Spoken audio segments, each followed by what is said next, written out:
Assalamualaikum warahmatullahi wabarakatuh. Waalaikumsalam warahmatullahi wabarakatuh.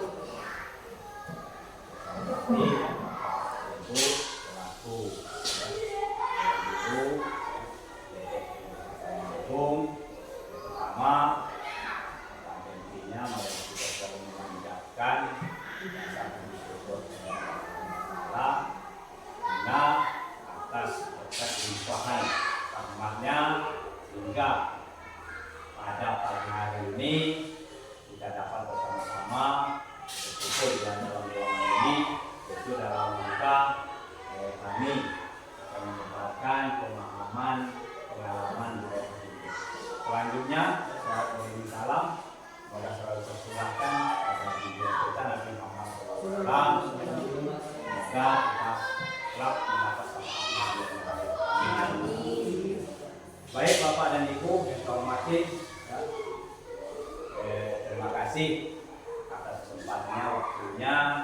Jadi pada hari ini saya akan menyampaikan penyebaran pemahaman dan pengalaman. Nah, jadi Bapak dan Ibu, ya sebelum saya lanjutkan materinya, Bapak dan Ibu kira-kira bentuk budaya positif ini ada yang sudah tahu? Ada yang sudah tahu? Ibu Vera?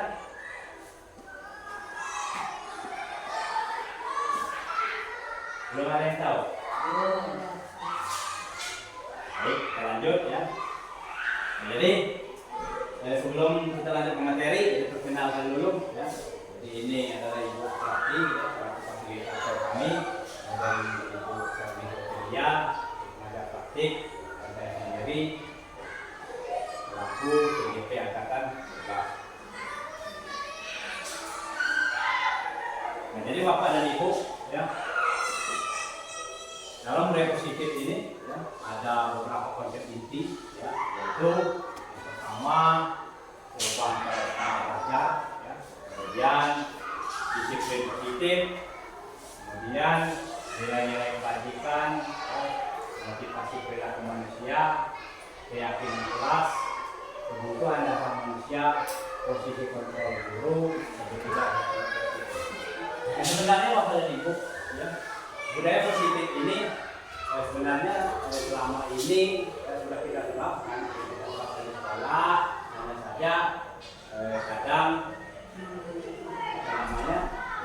waktu pelaksanaannya kadang karena kita belum memahami budaya positif, jadi kita belum bisa mengontrol apa yang budaya positif itu yang sudah kita lakukan. Jadi Bapak dan Ibu, pembelajaran dengan paradigma baru, nah itu yang pertama tadi, pembelajaran paradigma baru. Pembelajaran dengan paradigma baru yaitu dengan merupakan pembelajaran yang dirancang berdasarkan prinsip pembelajaran berdiferensiasi. Nah, ini ada pembelajaran berdiferensiasi. Nah, kira-kira Bapak dan Ibu untuk pembelajaran berdiferensiasi ini sudah ada yang tahu? Berdiferensiasi.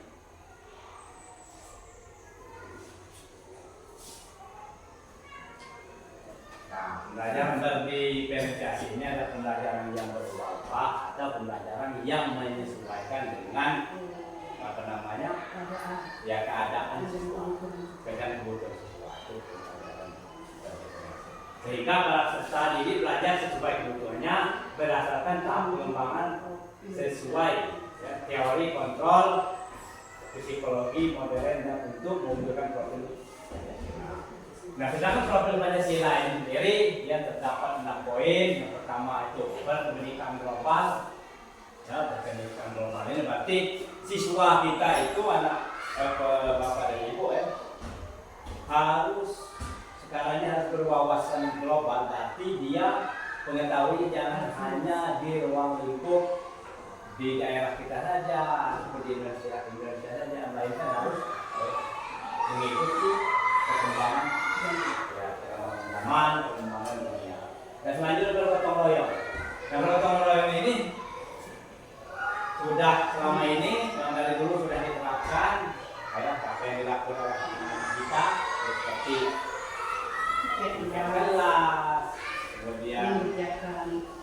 juga membuang sampah di halaman sekolah. Nah, itu untuk gotong royong. Nah, kemudian profil pelajar Pancasila selanjutnya kreatif.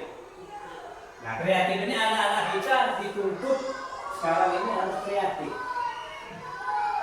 Ya kreatif dalam arti ini, ya kreatif itu anak-anak kita dalam melaksanakan tugas dia tidak mengandalkan orang lain. Jadi dia kreatif, kemudian untuk mengerjakan sesuatu pekerjaan itu dia mempunyai ide-ide yang baru, itu namanya kreatif.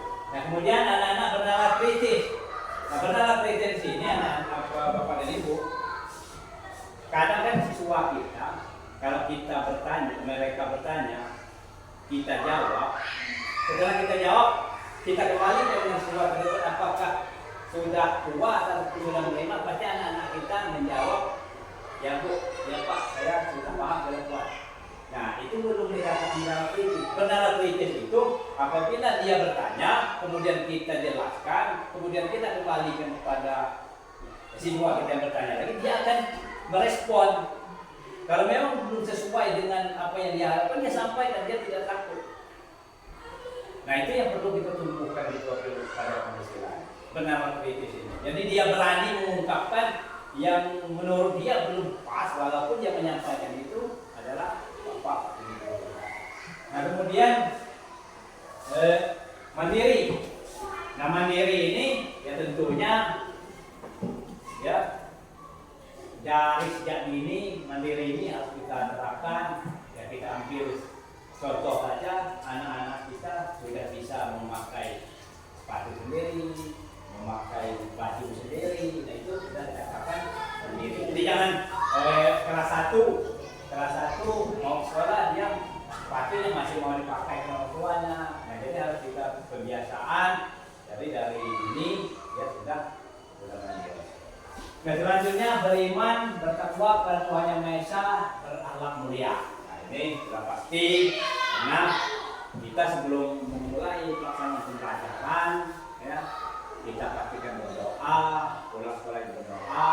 Nah, kemudian di sekolah kita juga kita sudah terapkan yang beriman, bertakwa kepada Tuhan Yang Maha Esa ini, yaitu ya Yasin ada sama, pada hari Jumat, ya Jumat pagi, ada juga sholat duha, nah sholat duha itu sudah kita terapkan di yang poin 6, 5 dan 6. Nah, selanjutnya Bapak dan Ibu, miskonsepsi tentang teori kontrol. Miskonsepsi. Nah, maksudnya apa miskonsepsi? Salah persepsi. Nah, selama ini kita salah persepsi tentang teori kontrol. Ilusi mengontrol murid. Nah, ilusi mengontrol murid ini, ya, sebenarnya kita mengontrol murid ini sebenarnya, misalnya kita sebagai orang yang lebih dewasa bisa mengontrol murid. Padahal itu sebenarnya salah. Padahal kita kan sudah ditangkapkan, kita harus bisa kontrol. Nah, tetapi mengapa ilusi kontrol itu salah? Karena apa? Dia misalnya siswa, kita melakukan kesalahan, kita kontrol. Dia waktu kita kontrol, dia mau melaksanakan, dan tetapi setelah itu nanti pasti dia akan menolaknya. Itu ilusi kontrol. Nah, kemudian ilusi bahwa semua perbuatan itu dipikir dan bermanfaat. Nah, kemudian Bapak dan Ibu, nah, semua perbuatan itu dipikir dan bermanfaat. Jadi setiap apa yang dilakukan siswa itu baik, itu yang masalah kebaikan atau berusaha kebaikan, itu pasti ada penguatan nilai positif dan ada manfaat. Nah, kemudian ilusi bahwa kritik dan membuat rasa bersalah maupun membuatkan karakter. Lainnya ilusi bahwa orang dewasa berhak memaksa. Nah, ini kita beragama selama ini, kita sebagai orang dewasa berhak memaksa. Nah, tapi itu sebenarnya salah. tidak berhak untuk memaksa. Itu maksudnya.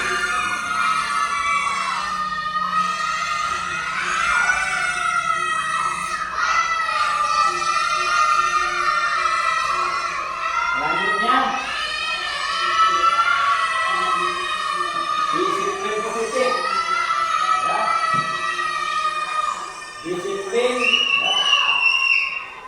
positif ini berasal dari kata disiplina yang artinya belajar disiplin mengacu pada disiplin diri yang memiliki tanggung jawab terhadap apa yang dilakukan berdasarkan nilai-nilai yang diyakini. Jadi menurut Bapak dan Ibu, disiplin positif ini seperti apa? Disiplin positif.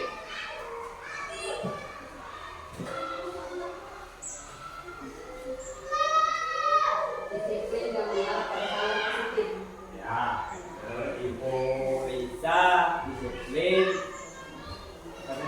Yang mengarah pada hal yang positif. Ya, mengarah pada hal yang positif. Ada yang lain?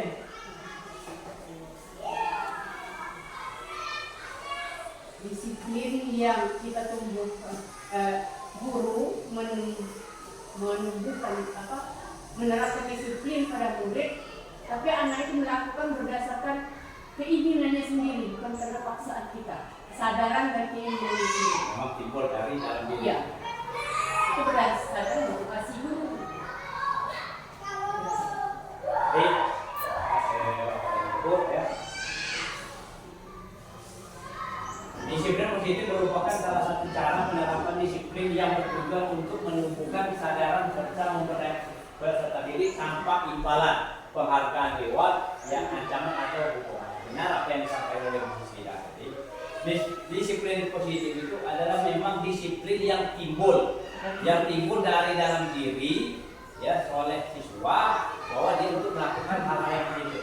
Nah, jadi jangan, karena selama ini yang kita lakukan Bapak dan Ibu seperti kalau disiplin berpakaian nanti kami dikasih hadiah, itu sebenarnya salah. Akan mengulang. Nah, karena dia melakukan disiplin karena ada hadiah atau reward. Nah, kemudian ancaman atau hukuman. Jadi dia melaksanakan disiplin itu karena merasa mau dihukum. Nanti kalau kamu tidak berpakaian rapi, panggil tuan guru. Nah, itu sampai dia berpakaian rapi. Nah, yang perlu kita tanamkan kesadaran bahwa dari dalam dirinya. Ya, selama ini kita melakukan reward, penghargaan itu sebenarnya untuk disiplin positif, untuk tidak kurang part. Nah, kita sebagai pendidik bertujuan menciptakan peserta didik yang memiliki disiplin diri sehingga mereka berperilaku ya, sesuai dengan nilai-nilai kebajikan universal dan memiliki motivasi intrinsik dalam perubahan perilaku ke arah yang lebih baik. Nah, nilai-nilai kebajikan universal maksudnya yang dari dalam. Nah, dari dalam diri. Dan memiliki motivasi intrinsik. Jadi motivasi dari dirinya dalam perubahan perilaku karena yang lebih baik tadi. Nah, jadi yang kami ulangi Bapak Ibu. Jadi kita selama ini yang persepsi misalnya di seorang guru kelas memberikan soal ya ataupun tes formatif ataupun non formatif ya. Jadi kalau kita yang diiming-imingi nanti yang bisa menjawab pulang lebih dahulu. Nah, itu sebenarnya kurang pas. Jadi siapa yang duduk paling rapi pulang lebih dulu. Nah, itu sebenarnya kurang pas karena dia melakukan disiplin yang duduk rapi tadi karena diiming-imingi ada imbalan atau ada hadiah. Nah, itu yang perlu kita tegakkan, perlu kita sampaikan, perlu kita pelajari lagi untuk disiplin ini bagaimana untuk kita penerapan memang disiplin itu dari dalam diri kita. Disiplin positif.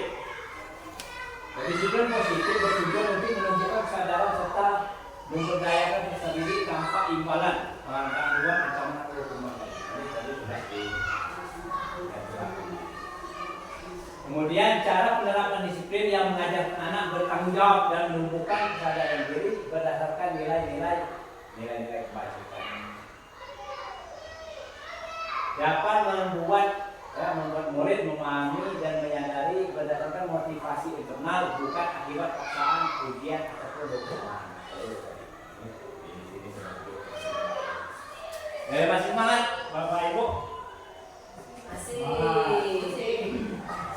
Biar karena kita ada mengatur tidak seperti itu sekarang ini Ibu. Jadi ya biar lebih semangat ya kita tepuk lima kali ya, tepuk 5 kali ya. Jadi nanti ikut gerakan dari kami ya.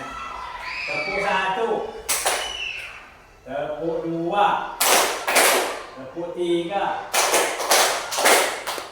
tepuk 4, tepuk 5. Semangat ya. Sekali lagi. Kompak ya. Ya. Tepuk 5 kali. 1, tepuk 2, tepuk 3, tepuk 4, tepuk 5. Semangat. Terima kasih Bapak.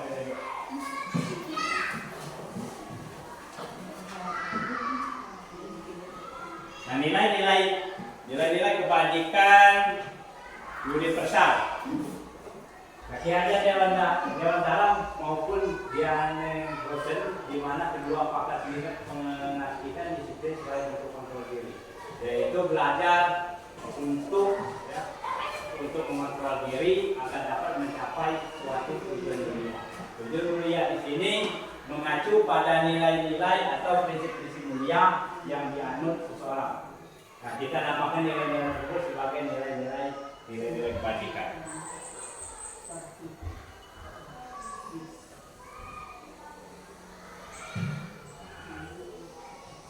Nah, nilai yang disepakati bersama terlepas dari suku bangsa, agama, bahasa maupun latar belakangnya. Contoh nilai kebajikan, ya, Bapak dan Ibu, di situ bisa kita lihat, ya, peduli, rajin, integritas, ya, rasa aman, keterus-terangan, ya, keberanian, kebahagiaan, tanggung jawab, ya, kebersihan, kesantunan, ya, kreatif, baik hati, bijaksana, belas kasih, semangat.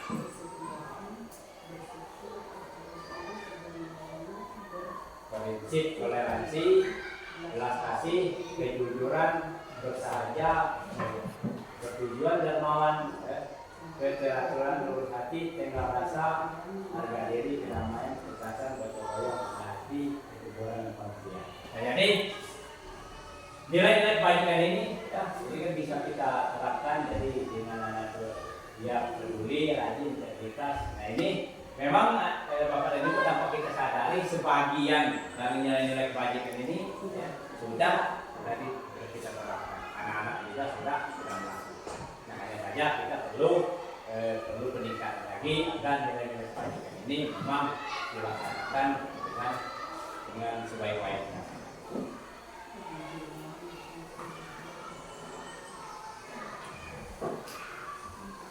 Kebutuhan dasar manusia. Kebutuhan dasar manusia ya adalah segala sesuatu yang kita lakukan untuk mendapatkan apa yang kita inginkan. Seluruh tindakan yang kita lakukan memiliki tujuan tertentu dan semua usaha terbaik yang kita lakukan adalah dalam rangka agar kebutuhan dasar kita terpenuhi.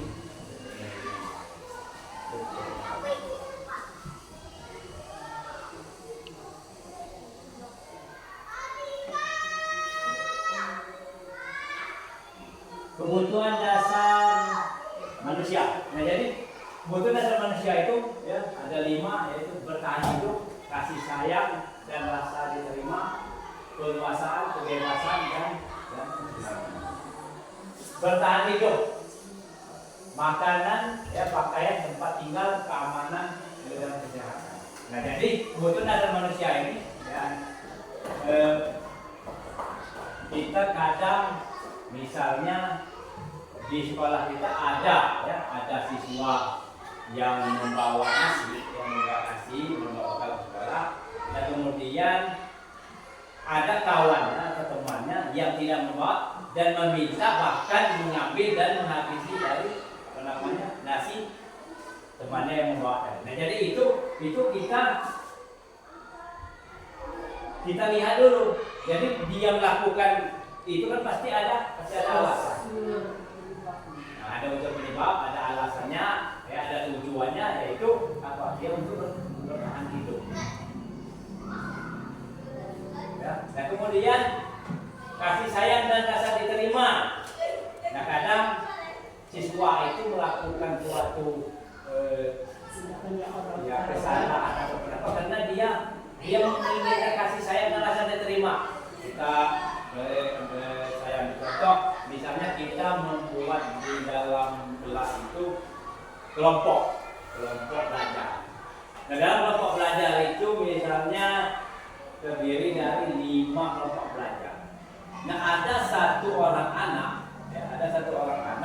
dalam kelompok belajar itu dia kurang aktif, dia diam, setiap yang kawan yang lainnya berkolaborasi dia hanya diam. Nah itu Bapak dan Ibu janganlah kita memvonis bahwa dia kurang istilah kurang apa, karena kita harus ditanya dulu. Ya, kita tahu tanya dulu permasalahannya. Kenapa mungkin dia di kelompok itu memang misalnya 5 orang yang 4 tadi akrab dan dia merasa dia tidak diterima, karena dia kurang kasih sayang dari yang lain, makanya bahkan dia tadi di kelompok tadi tidak aktif.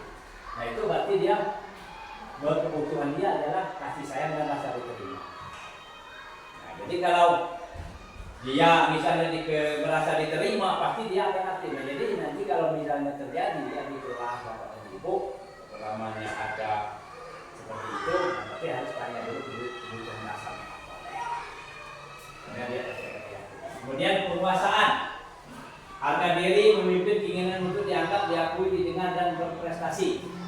Jadi siswa kita ini Bapak dan Ibu, kebutuhan dasarnya dia maunya ingin penguasaan, harga diri, memimpin. Nah, seperti misalnya ketua kelas. Jadi dia kalau mau maju ke depan, mau ke kelas. Kalau mau ada yang kerja sesuatu ketua kelas, nah itu dia mempunyai keinginan untuk penguasaan. Nah kemudian kebebasan. Mandiri, memiliki pilihan, mampu mengendalikan arah dirinya, mencoba hal baru. Nah, jadi anak-anak kita ini sekarang ini dia itu mempunyai kebutuhan dasar kebebasan. Nah, jadi kebebasan di sini apa Bapak dan Ibu? Karena kan setiap siswa itu kan berbeda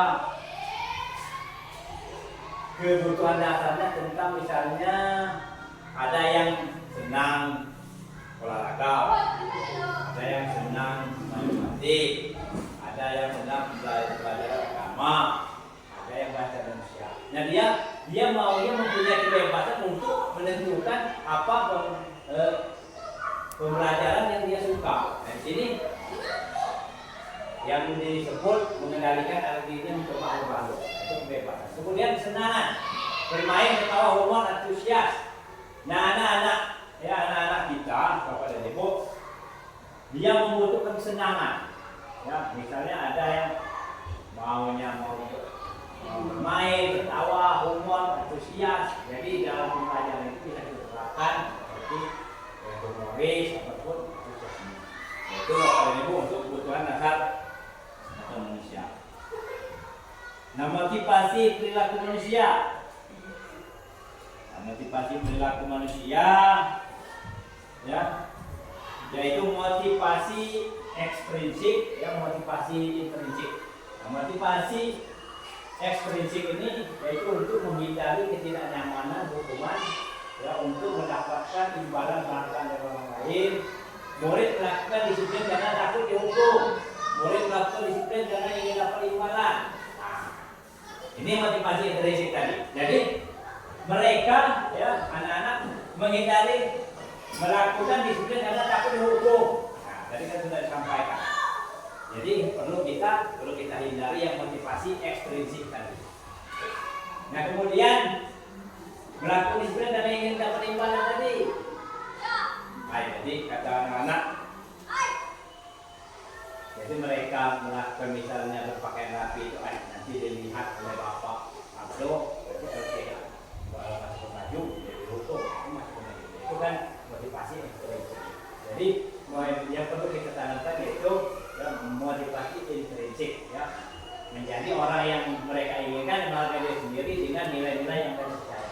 Murid melakukan disiplin karena sadar akan nilai-nilai kebajikan dirinya.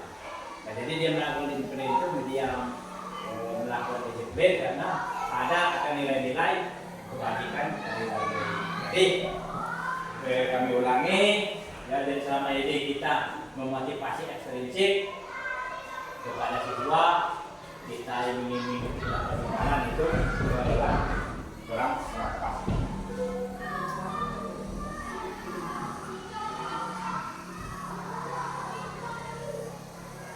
Motivasi perilaku manusia, motivasi intrinsik untuk menjadi orang yang mereka inginkan dan menghargai diri sendiri dengan nilai-nilai yang mereka percaya.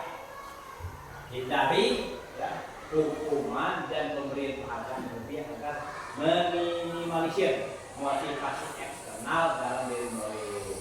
Jadi biar motivasi intrinsik berjalan, kemudian itu menjadi orang-orang yang siswa kita menjadi orang yang mereka inginkan, kita harus hindari hukuman dan pemberian penghargaan berlebihan. Nah, itu untuk meminimalisir dari motivasi intrinsik.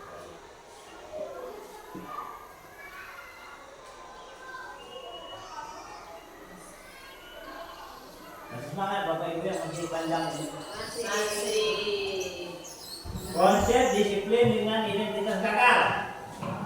Konsep disiplin dengan identitas kakak. Hukuman tidak terencana, tiba-tiba yang murid tidak tahu apa yang terjadi, tidak dilibatkan, bersifat satu arah, berupa hukuman fisik, psikis, verbal. Ini nantinya perbedaan dari hukuman hal-hal tidak efektif yang merusak hubungan sifat diri, menurunkan kualitas, mematikan kreativitas, menghukum, merampas hak, menghargai dirinya. Jadi hukuman itu Bapak dan Ibu sifatnya tidak terencana.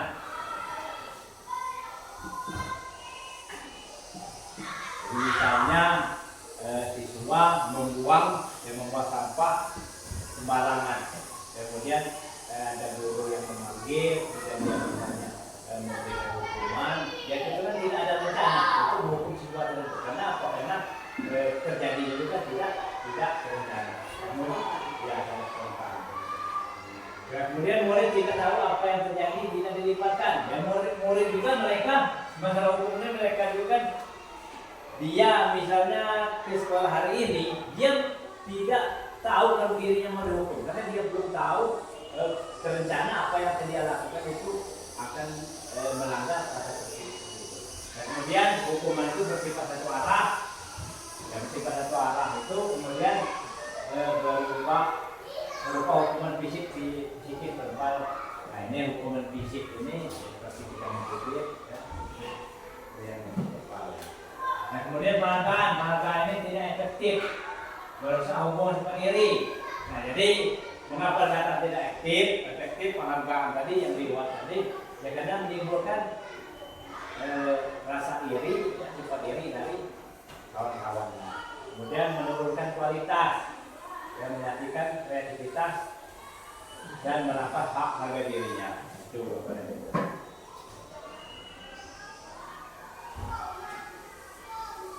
konsep disiplin dengan identitas sukses. Ya, konsekuensi restitusi terencana ya, disepakati sesuai peraturan, murid tetap dibuat tidak nyaman, sikap guru selalu memonitor murid ya, itu konsekuensi. Kemudian restitusi, murid bertanggung jawab untuk perilakunya, fokus pada pemecahan masalah jangka panjang, murid menghormati dirinya dan orang lain, teori kontrol diri yang memegang kontrol, murid bersemangat memperbaiki kesalahan. Jadi Bapak dan Ibu, konsep disiplin identitas sukses itu pertama kita menerapkan konsekuensi. Jadi konsekuensi ini disepakati sesuai rencana, ini disepakati sesuai peraturan. Jadi kita melihat dulu ya, kita membuat namanya keyakinan. Kemudian murid tetap dibuat tidak nyaman. Itu konsekuensinya kalau mereka melakukan konsekuensi rencananya tidak disepakati. Kemudian sikap guru selalu memonitor murid. Memonitor murid ini maksudnya setiap yang dilakukan sesuai itu selalu kita kendalikan. Kalau kita kendalikan baik di dalam kelas maupun di luar kelas. Nah, identitas sukses Bapak dan Ibu yang perlu kita terapkan di sekolah yaitu oleh restitusi. Jadi murid itu bertanggung jawab untuk perilaku. Kemudian fokus pada pemecahan masalah, murid menghormati dirinya dan orang lain, teori kontrol, murid bersemangat. Nanti kami jelaskan masalah restitusi ini dan kami sudah menerapkan. Konsep disiplin pendekatan restitusi, sebuah cara menanamkan disiplin positif pada siswa. Nah, suatu proses menciptakan kondisi bagi murid untuk memperbaiki kesalahan mereka sehingga mereka bisa kembali pada kelompok mereka dengan karakter yang lebih kuat. Ciri-ciri restitusi bukan menebus kesalahan, namun belajar dari kesalahan, memperbaiki hubungan, tawaran bukan paksaan, kemudian menuntut untuk melihat peluang diri, mencapai tujuan dasar yang mendasari tindakan, fokus pada karakter, bukan tindakan, dan membuatkan fokus pada solusi. Untuk konsep disiplin pendekatan restitusi.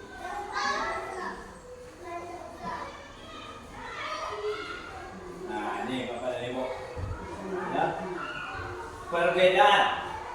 Contoh kasus siswa sering tidak mengerjakan PR. Nah, jadi siswa sering tidak mengerjakan PR ini bisa kita lihat perbedaan dari yang namanya hukuman, konsekuensi dan restitusi. Jadi mana yang lebih baik? Hukuman. Nah, ini kalau bersifat hukuman, guru menghukum siswa tersebut hormat bendera selama 10 menit.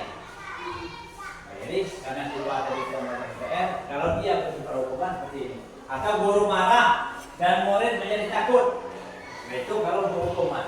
Nah, tapi kalau konsekuensi, guru memberikan konsekuensi untuk mengerjakan PR-nya saat istirahat atau dikerjakan sebanyak 3 kali lipat. Nah, itu konsekuensi. Guru tegas dan siswa menghormati peraturan. Itu hukum. Bedanya hukum dengan konsekuensi. Nah, sedangkan restitusi menanyakan keyakinan kelas atau dirinya dan membantu siswa menyelesaikan masalahnya. Guru terbuka dan siswa menghormati dirinya dan orang lain. Itu perbedaan dari hukuman, konsekuensi dan restitusi. Nah, jadi Bapak dan Ibu, selama ini kita dalam menyelesaikan suatu kasus di sekolah, kira-kira yang selama ini Bapak dan Ibu terapkan itu yang mana dari ketiganya? Apa hukuman? Apa konsekuensi? Apa restitusi? Nah, rata-rata Bapak dan Ibu kita di sekolah selama ini memang untuk menyelesaikan kasus selalu kita terapkan hukuman ini. Padahal kan selain hukuman ada konsekuensi dan restitusi. Nah, tapi yang lebih bijak dan lebih untuk menanamkan keyakinan dari anak itu yang perlu kita terapkan restitusi. Tapi tidak bisa spontan. 5 posisi kontrol restitusi. Nah, Bapak dan Ibu, kita yang sebagai guru mempunyai 5 posisi kontrol restitusi. Yang pertama, posisi kontrol kita sebagai penghukum. Kemudian perempuan merasa bersalah sebagai teman, pemantau, dan manajer. Ya, hukum tadi sudah jelas kan, nama dari yang memberikan memarahi ataupun memberi hukuman misalnya membakar bendera itu.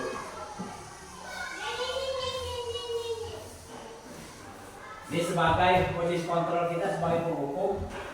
Seorang penghukum bisa menggunakan hukum fisik maupun verbal. Orang-orang yang menjalankan posisi hukum senantiasa mengatakan bahwa sekolah memerlukan sistem atau alat yang dapat lebih menekan murid-murid lebih dalam lagi. Itu kalau kita posisi kontrol kita sebagai penghukum itu bukan itu.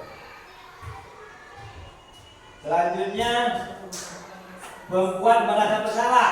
Nah, pada posisi ini biasanya guru akan bersuara lebih lembut. Perempuan rasa bersalah akan menggunakan keheningan yang membuat orang lain merasa tidak nyaman, bersalah atau rendah diri. Di posisi ini murid akan memiliki penilaian diri yang buruk tentang diri mereka. Murid merasa tidak berharga dan tidak mengecewakan orang-orang yang disayanginya. Itu kalau perjuangan kalau kita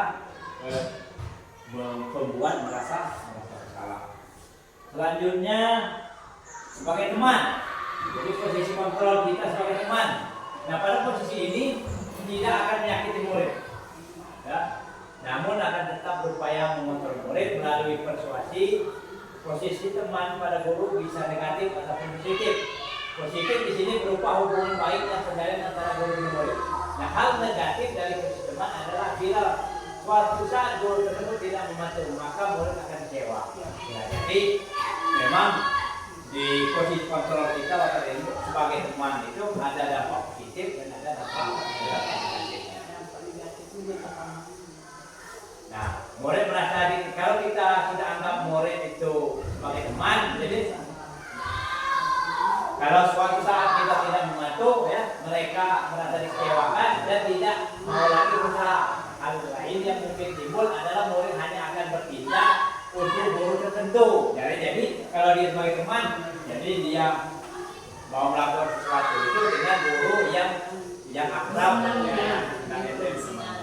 jadi untuk guru yang lain, murid akan tergantung pada guru tersebut.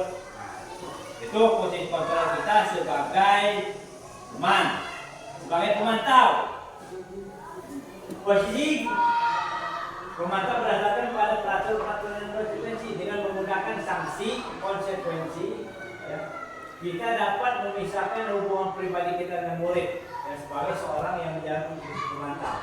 Nah, seorang pemantau sangat mengadakan penghitungan catatan data yang dapat digunakan sebagai bukti atas perilaku seseorang. Nah, itu posisi kontrol kita sebagai pemantau.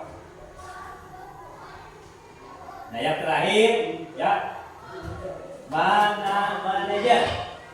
Posisi terakhir, manajer adalah posisi di mana guru tersebut bersama dengan murid mempersilakan murid mempertanggungjawabkan, ya, mempertanggungjawabkan perilakunya, mendukung murid agar dapat menemukan solusi atas permasalahannya sendiri. Bukan seorang manajer bukan untuk mengatur perilaku sekolah. Kita membimbing murid untuk dapat mengatur dirinya. Seorang manajer bukan memisahkan murid dari kelompoknya, tetapi mengembalikan murid tersebut ke kelompoknya dengan lebih baik dan baik.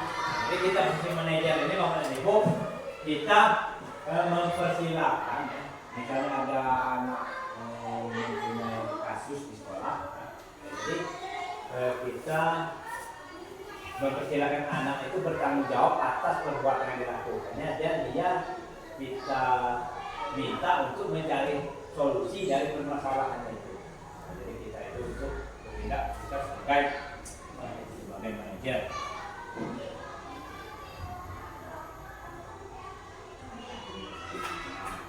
Contoh penerapan 5 posisi kontrol guru.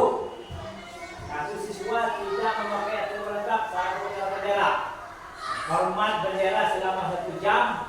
Nah, itu adalah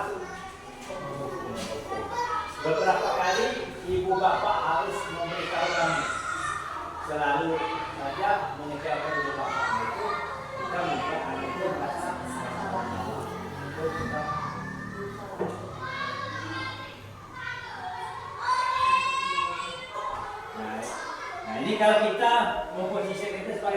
ayo dong ikut aturan sekolah, tolong bantu ibu bapak ya sekali ini. Ya, sudah tidak apa-apa lain kali jangan sampai berbuat. Kamu sudah melanggar peraturan sekolah, kamu tahu konsekuensinya. Setelah upacara kamu beli atributnya ke operasi dan jangan guna lagi untuk memantau. Nah, ini sebagai manajer, apakah kamu tahu kesalahanmu, kira-kira bagaimana kamu memperbaiki kesalahanmu? Nah, jadi sebelum saya lanjutkan Bapak dan Ibu, kira-kira dalam menyelesaikan suatu kasus di sekolah yang dilakukan oleh anak-anak kita, dari setelah kami sampaikan dari 5 posisi kontrol guru ini yang lebih bagus untuk kita terapkan sebagai manajer. Jadi dari 5 posisi kontrol ini yang lebih bagus kita terapkan itu untuk menyelesaikan sekolah itu sebagai jadi kita selama ini dengan tadi apa yang sudah sampaikan tadi bahwa selama ini dari kelima fungsi kontrol ini yang sudah sering kita lakukan tidak hanya sebagai penghukum tadi ya, semuanya hampir rata-rata semuanya sebagai penghukum.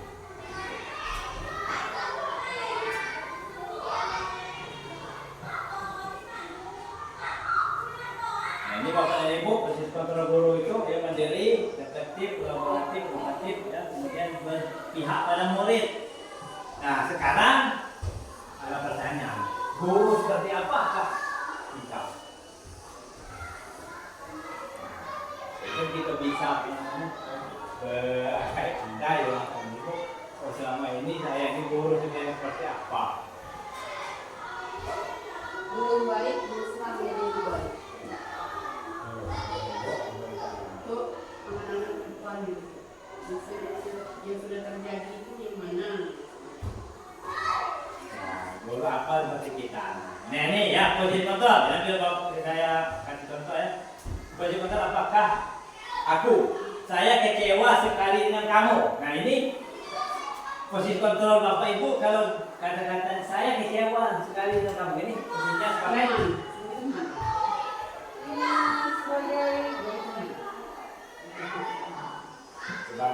Ibu Susila tadi sebagai teman. Dan Boko, Ibu Dewi dan Ibu Lisa Boko. Lain?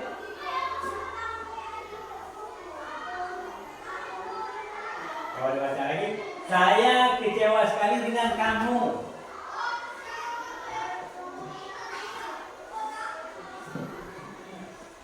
Apa?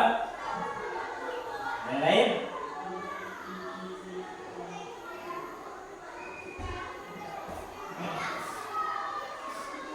Jadi sebagai apa Bu?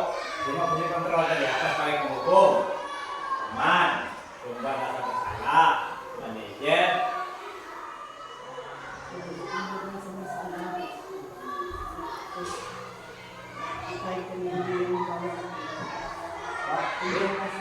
Nah, saya kira sekali kamu itu membuat rasa bersalah. Nah, kemudian selanjutnya kamu tidak pernah benar melakukannya. Itu sebagai apa fungsi kontrol kita?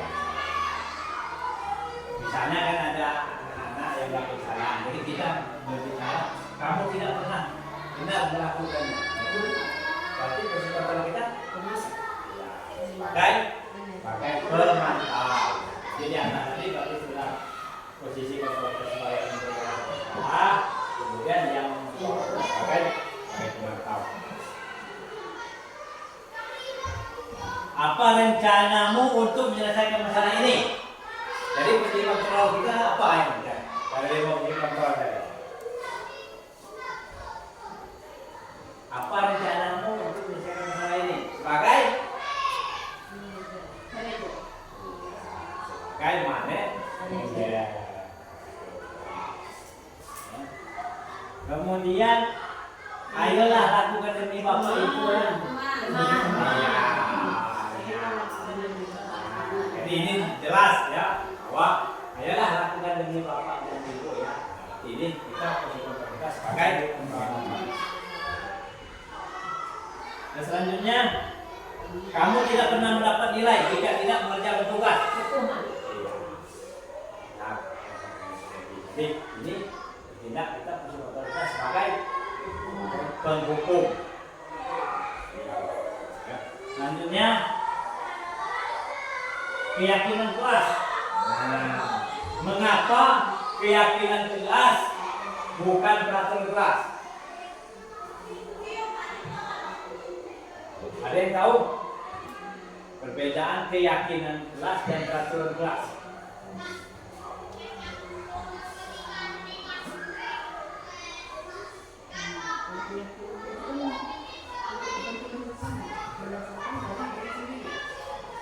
Ya, menurut Ibu ya, Ibu. Untuk kepentingan bersama, tapi itu dari berdasarkan kesadaran sendiri aja, dari diri sendiri, dari kita sendiri. Yang lain? Untuk peraturan ya tertera misalnya yang harus dipatuhi. Kalau peraturan kelas itu dibuat oleh guru, Ya. kalau keyakinan kelas kesepakatan oleh guru. Jadi ya, yang disampaikan oleh teman tadi melihat ya, bahwa peraturan kelas ya, peraturan kelas itu peraturan yang dibuat ya, yang dibuat oleh guru karena kita mau peraturan di kelas kita. Nah itu tanpa melibatkan siswa. Nah sedangkan keyakinan kelas ini keyakinan ya kelas ini yang dibuat secara bersama-sama yang sudah disepakati antara guru dan siswa. Nah, itu perbedaan. Jadi kalau peraturan itu kita sebagai guru membuat sendiri, tinggal menyampaikan dengan Peraturan itu yang setiap. Jadi, nah, kemudian mengapa kita memiliki peraturan tentang penggunaan jalan pada saat mengendarai kendaraan roda motor? Nah, ini kalau apa namanya contoh dari peraturan. Nah, menggunakan masker di tangan setiap saat. Nah, itu contoh peraturan.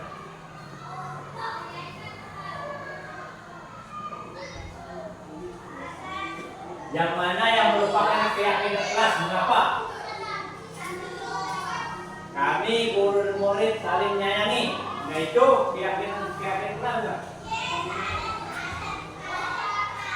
Boleh Bapak dan Ibu?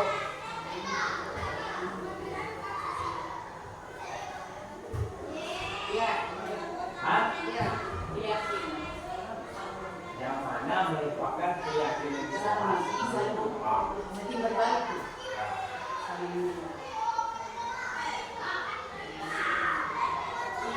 Kalau melibatkan antara guru Saling apa timbal balik. Ya. Oke. Hari ini Kesepakatan bersama. ya.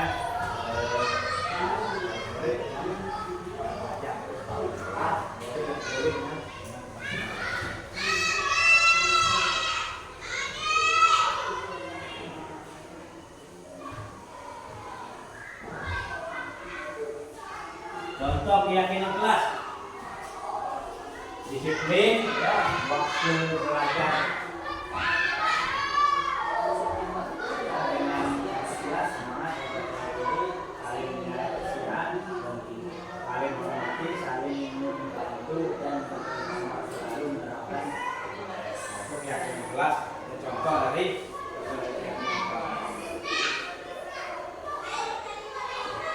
dalam pembentukan keyakinan kelas, dia bersifat abstrak, berupa pernyataan universal, dibuat dalam bentuk pernyataan positif, tidak terlalu banyak sehingga mudah diingat dan dipahami oleh semua warga kelas.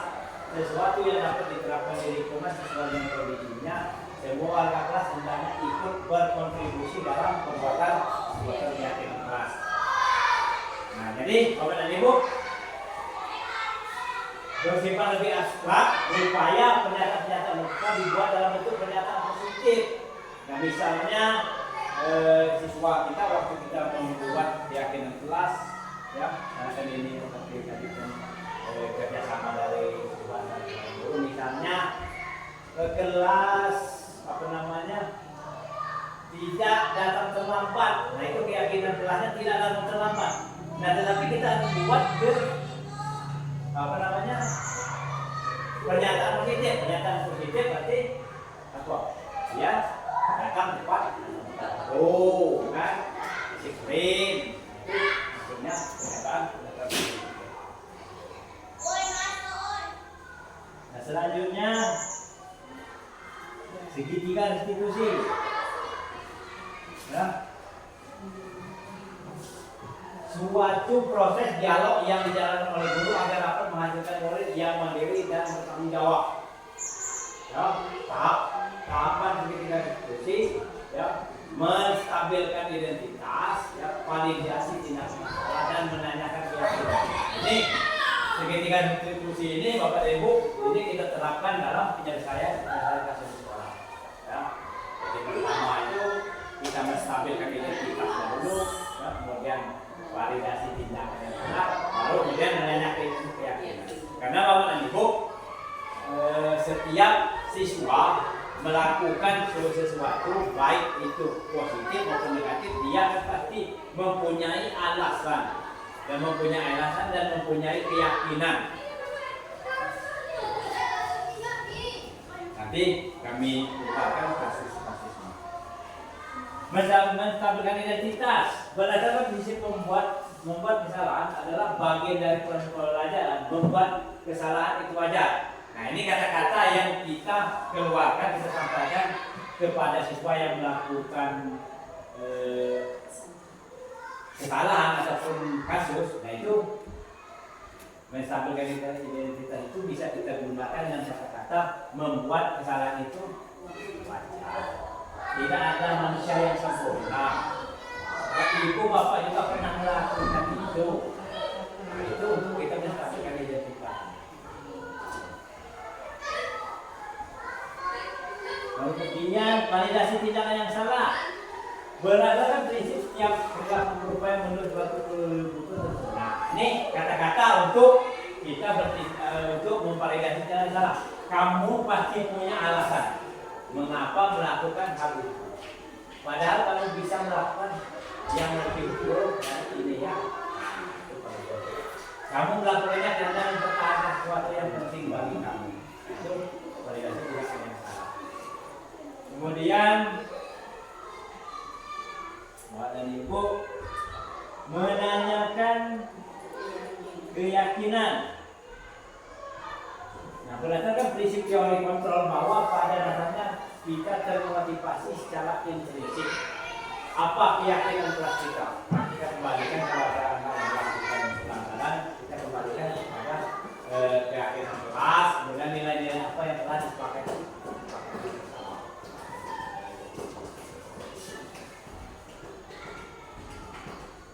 Contoh benar ini kami putarkan nanti Bapak dan Ibu. Ya. Contoh penerapan segitiga restitusi. Ini kasus yang pertama, siswa terlambat sehingga membuatnya ketinggalan mengikuti pembelajaran migran.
ini kasus kedua. Siswa saat jam istirahat melakukan pelanggaran keyakinan kelas dan keyakinan sekolah, ya ini membuang sama sembarangan.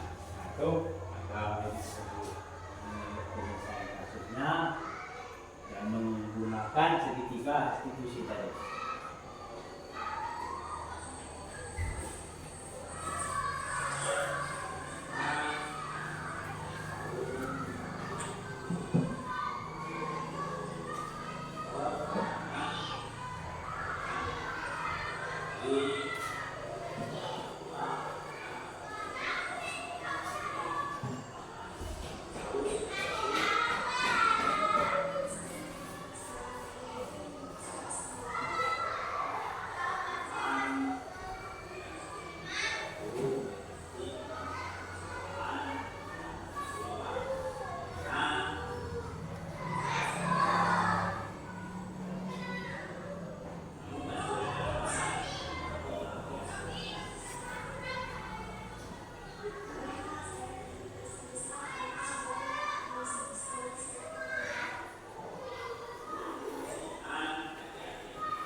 Di dalam penerapan program disiplin ini hendaknya guru memiliki standar kepribadian, profesional dan sosial yang baik, di mana guru mampu berefleksi pada posisi kontrolnya. Ini bagaimana perjalanan dirinya sebagai seorang yang among posisi mengajar yang memimpin murid menjadi insan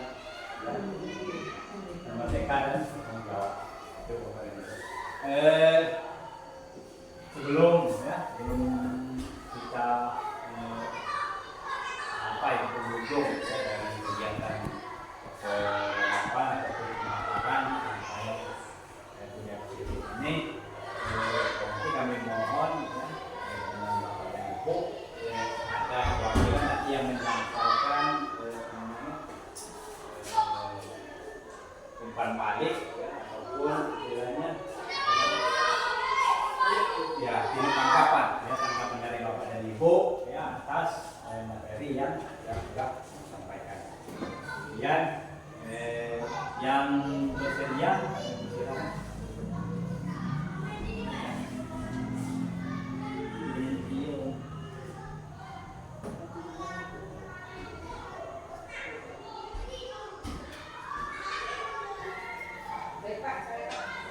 Silakan. Ke depan.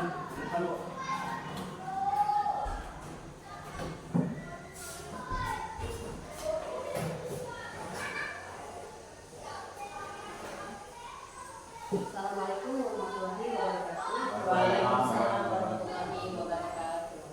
Tanggapan dari saya atas materi yang disampaikan oleh Bapak Baron itu sangat bermanfaat. Selain kita berusaha menerapkan di sekolah kita supaya kegiatan belajar di sekolah kita sesuai dengan aturan yang benar. Jadi menurut saya mungkin lebih baik mulai dari hari ini dan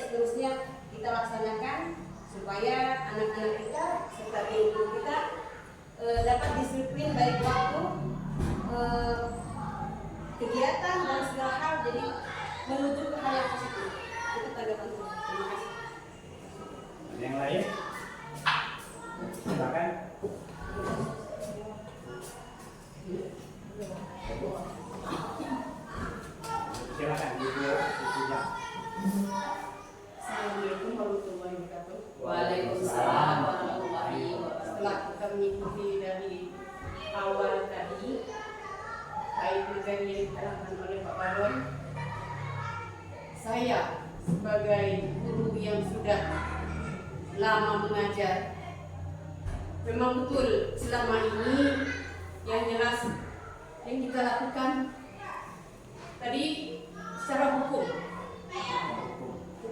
Dan tadi saya lihat di paradigma memang betul itu harus ada perbedaan sekarang dan cara mengajar dulu.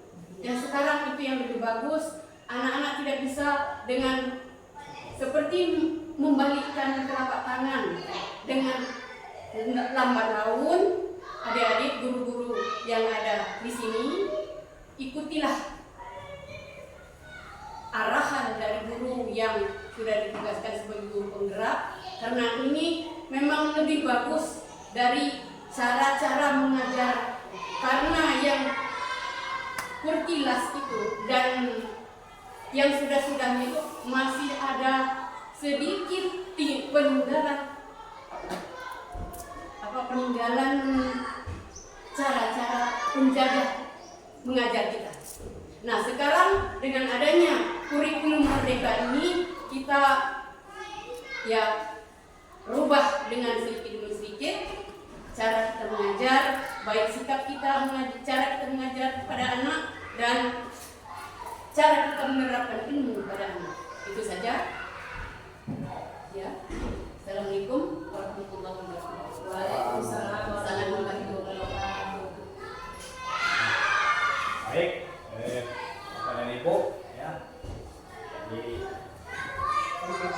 materi kita pada hari ini sudah selesai, dan terima kasih tadi kepada Puluhan yang sudah menyampaikan masukan tanggapannya untuk materi pada hari ini. Sekali lagi kepada Bapak dan Ibu, saya mengucapkan ribuan terima kasih ya atas waktu dan kesempatannya sehingga Bapak dan Ibu dapat menghadiri ataupun memenuhi undangan kami untuk melakukan presentasi. Dan kami akhiri presentasi pada hari ini. Assalamualaikum warahmatullahi wabarakatuh. Waalaikumsalam warahmatullahi wabarakatuh.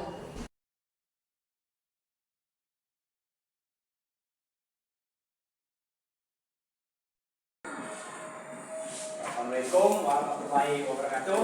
Waalaikumsalam warahmatullahi wabarakatuh. Jadi anak-anak ya, pada hari ini kita akan membuat keyakinan kelas ya, keyakinan kelas untuk kelas kita kelas 5 ya. Nah, sekarang sebelum kita membuat keyakinan kelas, apakah dari anak-anak sudah ada yang tahu keyakinan, contoh dari keyakinan kelas? Pak. Ya, silakan kelas.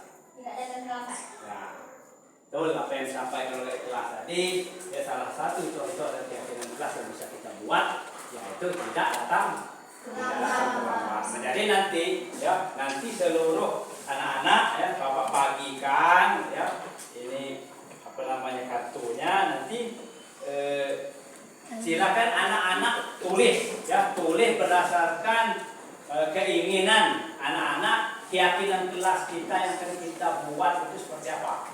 Jadi nanti silakan kalau sudah ditulis, bahwa silakan nanti maju ya satu orang depan secara bergantian menempel di sini. Baru nanti kita buat ya dari sekian ya dari anak-anak nanti keyakinan kelas, baru kita ubah dari keyakinan kelas itu kita buat ke kalimat positif, dan itu baru kita buat dari nilai positif menjadi nilai bagikan ya. Mau bagikan ya.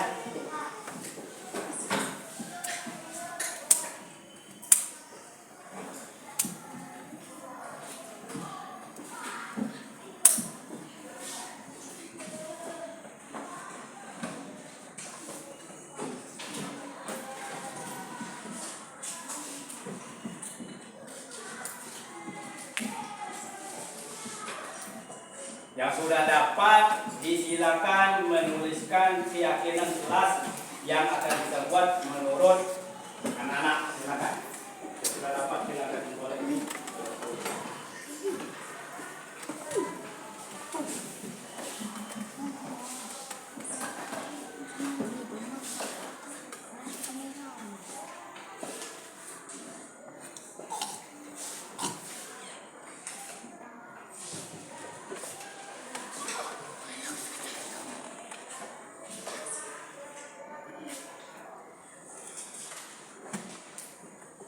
Baik, sudah dapat silakan tulis ya. Kalau sudah nanti ya bergantian maju ke depan di pen. Ya.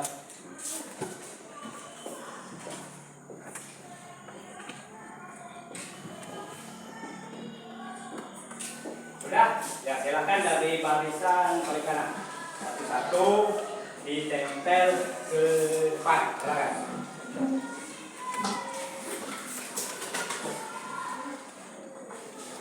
Ya, silakan lanjut.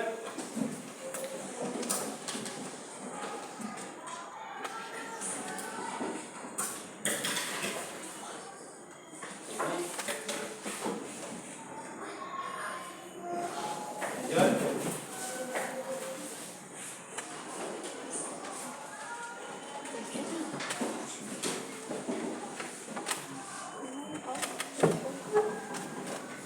Lanjut. Terus. Ayo. Ayo lanjut. Lanjut. Ya.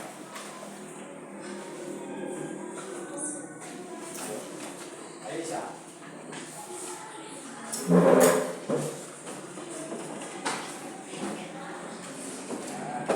Lanjut. Terus. Kalau kawan sudah langsung mulai dipasang.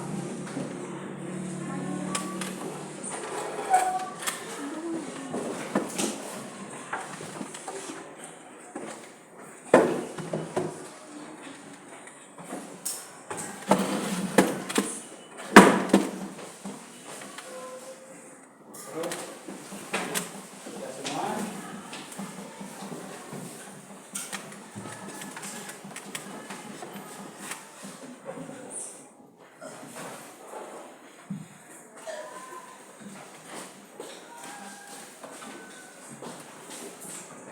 Lanjut.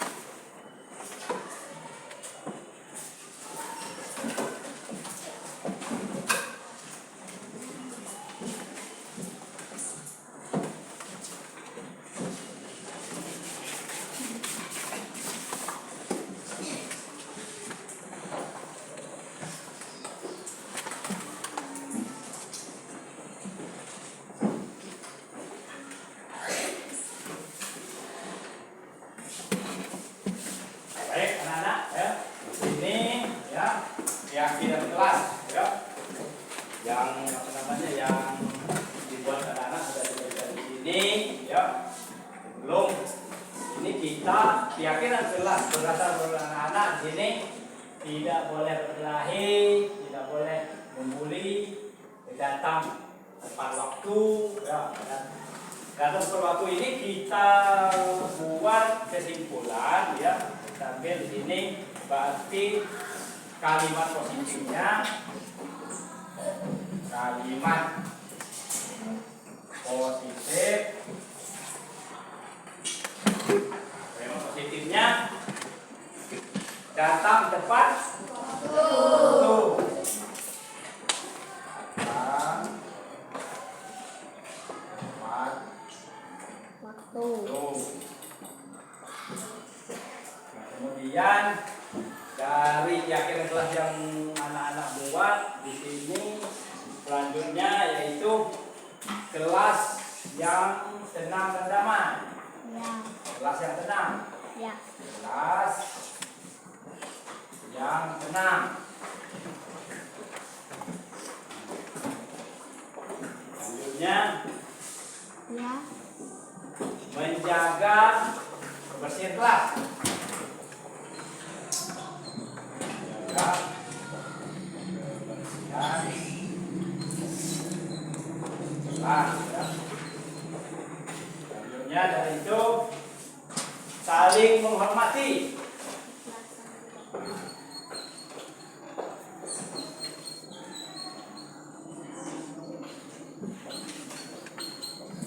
Nah, jadi anak-anak, ya dari keyakinan kelas ya yang sudah anak-anak buat, ya, jadi bapak buat di kali titik, ya. Jadi dia yang pertama datang tepat waktu, ya. Kemudian kelas yang tenang, kemudian menjaga kebersihan kelas, kemudian apa yang keempat? Saling menghormati. Sudah dari karya positif kita lihat nilai kebajikannya apa, ya. Nilai kebajikan. Kalau datang tepat waktu, berarti apa? Kebajikannya apa? Disiplin.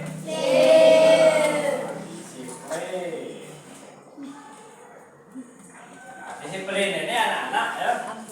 Bisa disiplin apa namanya itu waktu, disiplin berpakaian, disiplin waktu belajar, ya.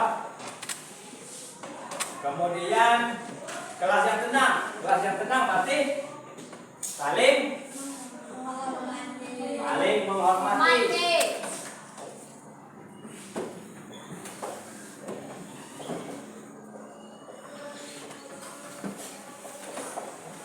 Menghormati, ya. Kemudian yang ketiga menjaga kebersihan kelas. Nah, nilai kebajikannya apa? Jaga kebersihan kelas. Apa? Nah, di kelas yang membuang sampah.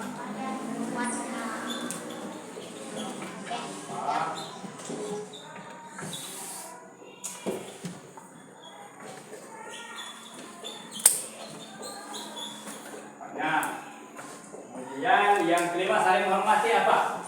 Nilai kebajikannya.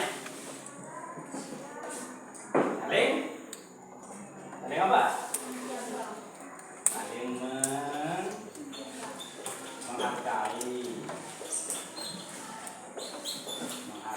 ya. Nilai kebajikan. Nah, jadi anak-anak, ya, setelah keyakinan kelas kita untuk 5A, ya, sudah kita